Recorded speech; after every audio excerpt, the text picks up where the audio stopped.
Hi hello friends, IAS academy Tenkasi.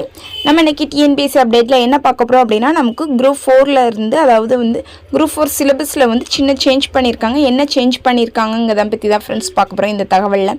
அதாவது நமக்கு ஜிகேலேருந்து 75 questions கேட்பாங்க, பொது அறிவுலேருந்து. மேக்ஸ்லேருந்து 25 கொஸ்டின்ஸ், பொது தமிழ்லேருந்து 100 கொஸ்டின்ஸ் கேட்பாங்க ஃப்ரெண்ட்ஸ். அது நம்ம எல்லாருக்குமே தெரியும். அது எந்த டாபிக்ஸ்லேருந்து நமக்கு எத்தனை கொஸ்டின்ஸ் கேட்பாங்கிறத நமக்கு கொடுத்துருக்காங்க. அது மட்டும் இல்லாமல் கரண்ட் அஃபேர்ஸ் எல்லாமே நமக்கு அந்த டாபிக் வைஸாகவே சேர்ந்தே கேட்டுறதுமாக கொடுத்துருக்காங்க. மேக்ஸ்லேருந்து அதுமாரி 25 கொஸ்டின்ஸ், திறனறிவிலேருந்து 15, காரணவியலேருந்து 10 கேள்விகள். அது போக பொது தமிழ்லையும் இலக்கணத்திலேருந்து எவ்வளோ கொஸ்டின்ஸ் கேட்பாங்க, சொல்லகராதி, கலைச்சொற்கள், இலக்கியம், தமிழ் அறிஞர்கள், தமிழ் தொண்டு, எவ்வளோ கொஸ்டின்ஸ் கேட்பாங்கிறதையும் நமக்கு அப்படியே தெரிவிச்சிட்டாங்க ஃப்ரெண்ட்ஸ். இதை பற்றின உங்களுக்கு கூடுதல் தகவல்கள் தெரிவதற்கு நம்ம இன்ஸ்டியூட்டில் வீடியோவும் போட்டிருக்கோம் ஃப்ரெண்ட்ஸ்.